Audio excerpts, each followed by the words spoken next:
2024க்கான தேர்தல் தேதி அறிவிக்கப்பட்டிருக்கு. ஆனா இப்ப வரைக்கும் அதிமுகவும் பாஜகவும் தமிழ்நாட்டுல தங்களுடைய கூட்டணியை இறுதி செய்யாம இருக்கிறாங்க. வர்ற 19ஆம் தேதி பிரதமர் மோடி சேலத்துக்கு வர இருக்கிற நிலைமையில அன்னைக்கு எப்படியாச்சும் பாமகவையோ தேமுதிகவையோ தங்களுடைய கூட்டணிக்குள்ள கொண்டு வந்துடணும் அப்படின்றதுதான் அண்ணாமலையோட பிளானா இருக்கு.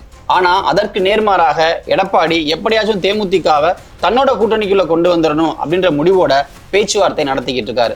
என்னதான் நடக்குது அதிமுக பாஜகவுக்கு இடையில அந்த கூட்டணிக்குள்ள அப்படின்றத பார்க்கலாம். அதிமுகவை பொறுத்த வரைக்கும் எப்படியாச்சும் தேமுதிகவை தங்களுடைய கூட்டணிகளை வச்சுக்கணும் அப்படின்றதுதான் அவங்களோட எண்ணம். அதனுடைய அடிப்படையில தான் இப்ப வரைக்கும் மொத்தமா 3 rounds ஆஃப் டாக்ஸ் அந்த 2 பேருக்கு இடையில போயிருக்கு. ஆனாலும் இப்ப வரைக்கும் ஒரு இறுதி முடிவு எடுக்கப்படலை அப்படின்னே சொல்லணும். இதற்கிடையில பாஜகவை பொறுத்த வரைக்கும் தேமுதிகவை விட பாமக தங்களுக்கு ஒரு நல்ல ஒரு பார்ட்னரா இருப்பாங்க, அதனால அவங்கள தங்களுக்குள்ள கொண்டு வரணும், தங்கள் கூட்டணிக்குள்ள அவங்க வரும்பொழுது வடக்கு மண்டலத்துல பாஜகவுக்கு ஒரு சின்ன எட்ஜ் கிடைக்கும் அப்படின்னு சொல்லி பாஜக நம்புது. ஏன் அப்படின்னா வடக்கு மண்டலத்தை பொறுத்த வரைக்கும் ஏறக்குறைய ஒரு மிக்ஸ்டு பாப்புலேஷன், கர்நாடகா பார்டர் இருக்கு, இப்படி ஒரு 2-3 தொகுதிகளில் பாஜகவினுடைய அந்த ஆக்டிவான ஒர்க்ன்றது இருக்கு. அப்படி இருக்கும் பொழுது பாமகவும் சேர்ந்தால் தங்களால எளிதாக சில இடங்களை அந்த பகுதிகளில் வெல்ல முடியும்னு அவங்க நம்புறாங்க. ஆனா ரியாலிட்டி வேற அப்படின்றதும் ஒரு விஷயம். இதற்கிடையில தான் இந்த 2 கட்சிகளுமே பாமகவும் தேமுதிகவும் ஏதோ ஒரு விஷயத்துல 2 கூட்டணிக்கு இடையிலையும் ஏதாவது ஒன்று பண்ணிக்கிட்டே இருக்கிறாங்க. அதனால இப்ப வரைக்குமே கூட்டணின்றது கன்ஃபார்ம் ஆகாம இருக்கு. ஸோ தேமுதிகவை பொறுத்த வரைக்கும் பார்த்தோம் அப்படின்னா அந்த கட்சிக்கு எப்படியாச்சும் ஒரு 5+ சீட்ஸை வாங்கணும், ஒரு ராஜ்யசபா சீட்டை வாங்கணுன்றதான் எண்ணமாக இருக்கிறது. அதை பாஜக கிட்டையும் அவங்க ட்ரை பண்ணதாகவும் அதிமுக கிட்ட ட்ரை பண்ணதாகவும் ஒரு பேச்சு இருக்கு. அதிமுகவை பொறுத்த வரைக்கும் ஒரு 4 தொகுதிகளை தேமுதிகவுக்கு அவங்க கொடுப்பதற்கு தயாராக இருப்பதாகவும் ராஜ்யசபா சீட் அப்படின்றத மேபி ஃபியூச்சர்ல பார்த்துக்கலாம், இப்போதைக்கு எதுவும் கமிட்மெண்ட் வேணாம் அப்படின்னு சொல்லி அவங்க சொல்றதாகவும் இருக்கு. ஆனா அந்த ராஜ்யசபா சீட் கமிட்மெண்ட்ல இல்லாதது தான் இப்போதைக்கு அந்த 2 பேரையும் அலையன்ஸை கன்ஃபார்ம் பண்ணாம இழுத்தடிப்பதற்கான காரணமாக மாறி இருக்கு அப்படின்றது ஒரு முக்கியமான விஷயம்.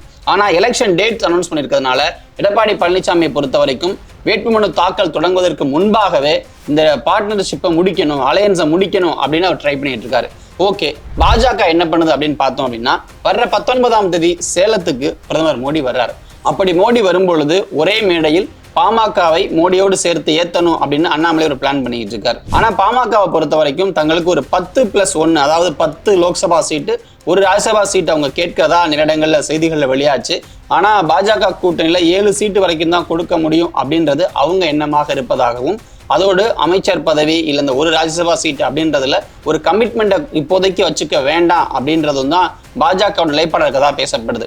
ஆனா இங்க பார்த்தோம் அப்படின்னா ராமதாஸ் அவர்களை பொறுத்த வரைக்கும் அதிமுக கூட அவங்க போகலாம் அப்படின்னு சொல்லி அவரு புஷ் பண்றதாகவும், அன்புமணியை பொறுத்த வரைக்கும் மீண்டும் பாஜக ஆட்சி அமையும் பொழுது நம்ம அவங்க கூட இருக்கிறதான் பிளஸ்ஸா இருக்கும் அப்படின்னு அவர் சொல்றதாகவும், அந்த 2 பேருக்கு அந்த கருத்து வேறுபாடு தான் கூட்டணி பேச்சுவார்த்தை இழுப்பதாகவும் ஒரு தகவல் இருக்கிறது. ஸோ இதை எப்படியாவது அவங்க முடிக்கும் பொழுது ஏறக்குறைய அவங்க பாஜக கூட்டணிக்கு போகலான்ற ஒரு சின்ன கால்குலேஷன்ஸ் இருக்கு. ஸோ ஓவராலா நம்ம பார்க்கும் பொழுது வர 20ஆம் தேதிக்குள்ள இந்த கூட்டணி சம்பந்தப்பட்ட விஷயங்கள் முடிஞ்சிடும். அதிமுகவும் தேமுதிகவும் ஒரு கூட்டணிக்குள்ள போகலாம் அப்படின்னும், பாஜகவும் பாமகவும் ஒரு கூட்டணிக்குள்ள போகலாம் அப்படின்னு பார்க்கப்படுது.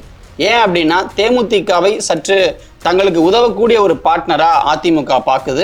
ஒருவேளை பாமக தங்களோட வந்தா அப்படின்னா வடக்கு மண்டலத்தில் சில சீட்ஸை தேவையில்லாம இழக்க நேரிடும் அப்படின்றதுனால அவங்க வேண்டாம் அப்படின்றதும் அதிமுக சொல்ற விஷயமா இருக்கு.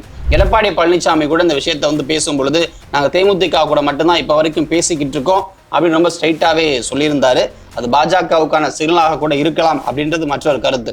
இருந்த போதிலும் அதிமுகவை பொறுத்த வரைக்கும் தேமுதிக இருந்தா போதுன்னு அவங்க நம்புறாங்க. அதனாலதான் இப்ப வரைக்குமே 3 முறை அந்த கட்சியோட அவங்க பேசியிருக்காங்க. பாஜகவை பொறுத்த வரைக்கும் பார்த்தோம் அப்படின்னா தேமுதிகவுடைய ஓட்டு வங்கின்றது தங்களுக்கு எந்த வகையிலும் பெரிய லெவலில் ஹெல்ப் பண்ணாது.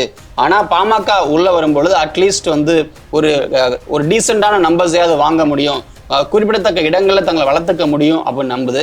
அதனாலதான் அவங்க பாமகவை இப்போ வரைக்கும் துரத்திக்கிட்டே இருக்கிறாங்க அப்படின்னு சொல்லப்படுது.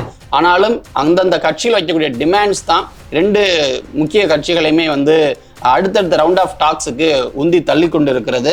ஆனால் இந்த ராஜ்யசபா சீட்டு, அமைச்சர் பதவி, இல்லை ஒரு நம்பர் ஆஃப் சீட்ஸ் ஒரு 10 சீட்டு இப்படின்றதெல்லாம் கொஞ்சம் அதீதமாக இருக்கிறது அப்படின்னு தான் அதிமுகவும் பாஜகவும் நினைக்கிறாங்க.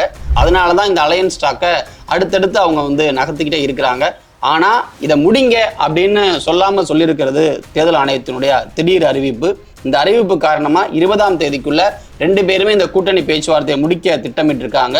ஒரு ஸ்டெப் எஹெடா பாஜகவை பொறுத்த வரைக்கும் சேலம் மீட்டிங்குக்கு எப்படியாவது பாமகவை கொண்டு வந்துடணும் அப்படின்ற ஒரு எண்ணத்தோட அவங்க செயல்பட்டு இருக்காங்க.